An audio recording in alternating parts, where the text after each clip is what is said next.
Quiet, numbskulls, I'm broadcasting.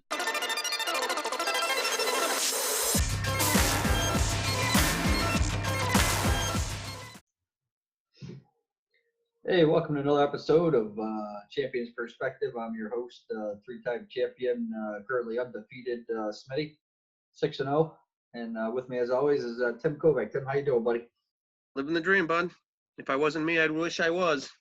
Oh, I like How's that. the family? Yeah, I've been doing good, man. A little windy outside, a little cold, but Yeah. doing all right. Fall got here in a hustle, that's for sure. All right, buddy. Let's get back into Week 6 results here. Sounds good. I'll start off me versus Cole. Won by 4.5 points. Came down to Monday night. You know, I'm not gonna lie, I went to bed around halftime after I had a 5-point lead. Turns out first play of the third quarter, Geronimo Allison got hurt anyway, so I just made it. But no, I have Matt Ryan with 39 points, 13 points for Julio Jones, staggering 50 points from Stephon Diggs. You know, a lot of you guys may have gotten a trade offer last week. Fuck you. I got 12.5 from Kittle and not much anywhere else. Yeah. Cole's side, Kyler Murray and Matt Ryan were having a shootout.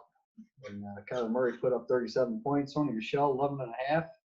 Freeman had a big day. Freeman had a day, for sure. Big day for like the past 3 years. Puts up 24 points. Odell Beckham, I think he had around 12. And New England defense on Thursday night had a fat 26. Really put me in a hole. You know, I was like, oh, man, not another defense putting over 25, you know? He needed a 33-point defensive run like you had against me. So to pull out that W. But you got that fifth. What'd you get? 90 points between your quarterback and one player, Diggs. Yep. You start off with 90 points out of two guys, man. That's shit. You tough just to need overcome. you just need everybody else to run for a yard. Yeah, you really just don't turn the ball over. Don't be Puffer's team and have a quarterback with negative 2.5 points or whatever. Yeah. We'll get into that. Next up, we got Mac versus Scully. Scully wins 117.5 to 87.9. I mean, Scully's still rolling, and Mac's team takes a dump. You know, Mac's been putting up points lately. Yeah. He had Bridgewater with 12.5, Ingram with 13, Philip Lindsay had 13.5, Adrian Peterson, highest point scorer on his team with 15.5, and single-digit points from the rest of his team, Penny. Yeah. On the flip side, you got Scully still pushing Tom Brady, 21 points. McCaffrey came back down to earth with 17, and Edelman 13.5. Thielen back down to earth also with only 11.5. Tevin Coleman with 12, and his Carolina defense put up a fat 20, and his favorite kicker, Justin Tucker, put up lucky number 13. I mean, Scully's got a well-rounded team. He does. When he cheers to Denise, huh? Yep. Cheers. You got one of those? Cheers to Denise. Cheers. You pick a hell of a team. By the way, Christmas beers are starting to get out into the stores, so have at them. That means these videos will be getting funnier. Beers at least to me, they will be. Next up, we got Ben versus Bill. Ben pulls this one out, 103 to 72. I mean, he pulls it out, but he wins by 30. To me, it was pretty convincing. Yeah, Bill had a rough week. So last week when we were breaking it down, I said if Dak and Cooper go off again, it would be a lot closer, and they didn't. And there it is. Yeah. So. Ben had Watson put up 31.5. I should have pre-checked that. I don't know who the hell had 11 points for him. Mike Evans had 11.5, and Tyreek Hill coming back from injury puts up a big old 22. That was good for Ben. I believe he had. I heard he celebrated by going home and punching his kid in the face. Dick. Dak Prescott was 17. David Johnson with 22. 9 points from his defense and a couple of zeros in positions for Bill. I mean, that doesn't help you win. Yeah, those zeros, they're so hard to overcome. Even one, you're just like, ugh. I believe he had Amari Cooper put up 0.3 and went out with an injury, so we're all on that. Next up, probably Probably second game of the week, considering everybody's tracking my undefeatedness. We went to the opposite side of the undefeatedness, where Pete had yet to get a win, and he gets a win. Good job, Pete. Put the first one on the board. First one's the hardest, they say. So now it should be all downhill. They say, from there. Yeah, or uphill in Pete's case, because I've seen his team. Even on a victory week.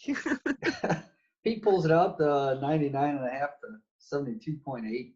Like we mentioned earlier, Puff had Goff with negative 2.9 points, Dalvin Cook with 11.5, Fournette with 11.5, Alshon Jeffrey with 13.5. Gurley sat out. Puffer, I believe that was his first round pick. That's tough when he sits out due to injury. I think it was first or second, but Puffer was at the end, so it's same difference, tomato, I think. Pete's been sitting Aaron Rodgers lately. He picks up Keenum of free agency, gets 19 out of him. 12 points from Kerryon Johnson, 19 from Carlos Hyde, 24 from Terry McLaurin, from the Ohio State, and 9 points from Auden Tate. So Pete's got a couple rookies in there. Yep. He's getting some points out of them. With Pete getting that win, to me, we got the three-way tie for last, which is Pete, Puff, and Dave. 37. My girlfriend sucked 37 dicks. In a row? Yeah. Yeah. So I'm right there at that rim for being in the toilet bowl contention. So I'm gonna leave all that talk alone. I need to put some wins together here. Next up, we got Nick versus Ron. Nick's just scoring a ton. Just scoring a ton these past weeks. He's got 154.9 to Ron's 99. Mahomes puts up 25. Nick Chubb. Ron's got 26. 99 problems and a win ain't one. I like that one. Carson with 24 points. Godwin with 17. Galladay with 14. 20 for Austin Hooper. 12 for Mason Crosby. I mean, next team just fired on all cylinders this week. Yeah. Phillip Rivers started pretty slowly. He ends up with almost 20 points. Zeke Elliott had 23. Curtis Samuel, who we just got in a trade for Cole, puts up almost 20. So that's a high for his season.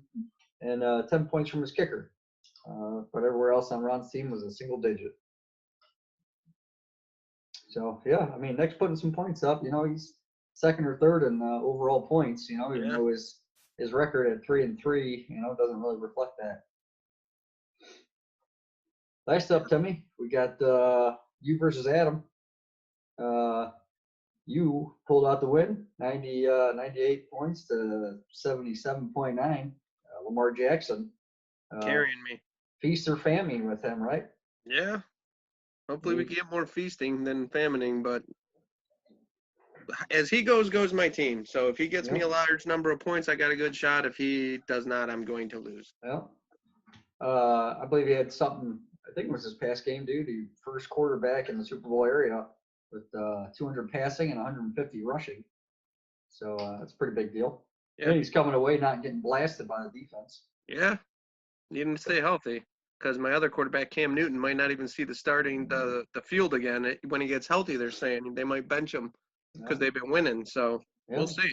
On the flip side, Kyle Allen over there, first rookie quarterback to go 5-0. Not to mention he was undrafted. But back to your team, Lamar Jackson puts up 31.5. Duke Johnson. No, let me get back. James Conner put up 24 for you. Duke Johnson for 11.5. Well, and Washington's defense got you a fat 10 points. Yeah, that was a waiver wire pickup too, that Washington D. So it helped. Russell Wilson still putting up a lot of points. That trade paying off with Cole. Russell the muscle, yeah, seriously. 30 points. Miles Sanders gets him 15 points, and single digits everywhere else. Kamara may be hurt, for a side note. That would be brutal for him to overcome, but it can be done. If Pete can win without Saquon, then Davis can win without Kamara. So sure. They're talking about Saquon coming back possibly this week, which would help Pete get out of that dumper. Yeah, sure would. So Timmy, I got the standings here in front of me. Looking at the good division, you got Scully at the top at 5-1. I don't remember who beat him this year, but we'd have to go back and check that. But not only is he number one there, he's also high point scorer with 819 points. Cole's hanging out behind him at 4-2, followed by Ron at 2-4, and Davis at 1-5. So a little tight match there between Cole and Scully. Next division, you got the bad. You got Mac up there at 4-2. You got Ben behind him at 4-2. You got yourself at 2-4. And you got Puff pulling up the rear at 1-5. So still a lot of time, like Puff said, we still got a lot of time in this season. Getting short. Got to string some wins together if you're towards the bottom. Last division, the ugly, you got me at the top at 6-0. Brother Bill at 3-3, and Nick at 3-3, and Pete, with his first win at 1-5. And Pete is the lowest point getter total at 556. So there's almost 270 some points between the leader and the loser. Jeez Louise, 270? Well, I don't know what's It's like there. 3 weeks worth of scoring. Yeah. I know Scully's had some monsters. He's scored almost 200 points, over 150, I think, at least twice. So, looking at it, besides my winning streak of 6, Scully's next up. He's been on a winning streak for 4 games. mm-hmm. So to me that about rounds it up for 6 results. Why don't we get into your picks for week 7? So this week I play Al. I'm going to pick me just because I know Al's team's a buzzsaw right now and he's just cutting through everybody. But I'm going to go with me because that's what I do. Good luck to you, Al. Maybe you'll set your starting lineup this week and I'll have a shot. So Denise, don't help him this week. Next up, we have Smitty versus Ron. We're going to have to find out if Diggs is the real deal, how much more magic you have in your sleeve if you can pull out a 30-point defense, if, maybe Eckler gets back to carrying more touches. We'll see who the big point getter is for you besides Matt Ryan. But Matt Ryan's been, steady as a drum, 25-plus points, I think, a week or close to that. That's always a good starting point. So I actually picked you to win this week. I won't lie. He gave me 13 points one week. That sucked. Okay. But still, yeah, he's been pretty steady. Yeah. Pretty lucky for a guy I was dodging in every draft I did. Yeah. He's I think he's the number 2 passing quarterback in the league right now, so that's nothing to shake a stick at. So then we have Mac versus Davis. I picked Davis to win this game. Mac's fighting the bye week monster, and it's going to be tough. We all know Mac has problems with his bye tendencies. I'm not talking about his usual prostate milking, but I had to go with Davis on this one just because Mac got some guys. I think he's got 3 normal starters on bye, so we'll have to see what he does. And, if he can make some waiver wire magic, it might work out for him. But this league, the waiver wires are always pretty thin, so I went with Davis. Bill versus Puffer. You said Puffer picked up Kirk Cousins or something, right? So that could be a good addition. My notes here was if Goff can't be this bad forever, probably just because I have Robert Woods, so I'm hoping he picks his game up a little bit. But Kirk Cousins should add a nice bonus to the quarterback spot. We'll see if Gurley plays this week. But if he does end up starting Goff, I really don't think Goff is going to be this bad for the whole season. But if he is, that could lead to problems for Puffer. But Kirk Cousins is a good pickup. If he it seems like he's starting to get his rhythm back again because he had a slow start, but he usually throws for 4,000 or 5,000 yards a year or something, so he could be all right. And I believe it's Rams versus Atlanta and Minnesota versus Detroit. It's an interesting matchup. I don't know how you. Yep. Yeah, because I think that was in my notes here. Yeah, if Goff can't get it going against Atlanta, it's over. But he's not even going to take that chance. So it could be the old Matty Ice effect. So you just took a loss with minus 2.9. Do you sit him this next week? Maybe. It looks like Puffer's going to, but it's at Atlanta, I think, so it's on the turf. It's an interesting call. Then he's going to go because Detroit I don't think their defense is terrible, but I don't know. I don't watch a lot of Detroit games, to be honest with you. Yeah.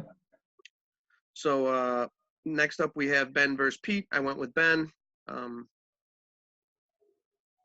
Ben's got a lot of good things happening this weekend, so I pick a win for him as well.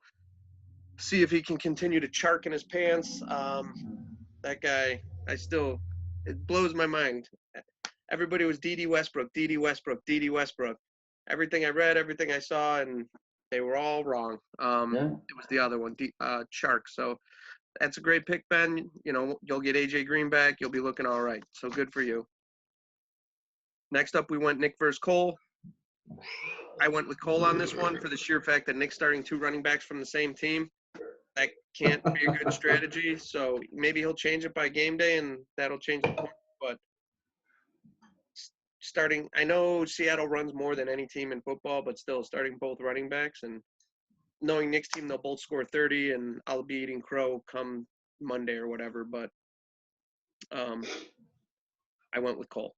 So my picks were Smitty to beat Ron, Davis to beat Mac, Puffer to beat Bill, me to beat Al, Ben to beat Pete, and Cole to beat Nick.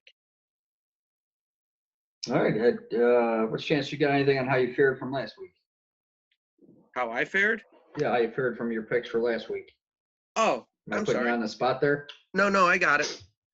Last week I usually start with that. I'm sorry. Thanks for bringing that up. I went 4-2 last week. Oh, yeah. So that brings my overall total to 19-11 for my picks. So, yeah, doing all right. Oh, shit, my power keeps flickering. With that, we might want to end it here, Timmy. Yeah, my screen went dark, so I don't know if anybody can still hear this, but I can still see you. There you are. See you, dude. now All I right, see you. I'm going to hit it before this thing goes out. All right. See you, buddy. Good show. Have a good one. Good luck, everybody.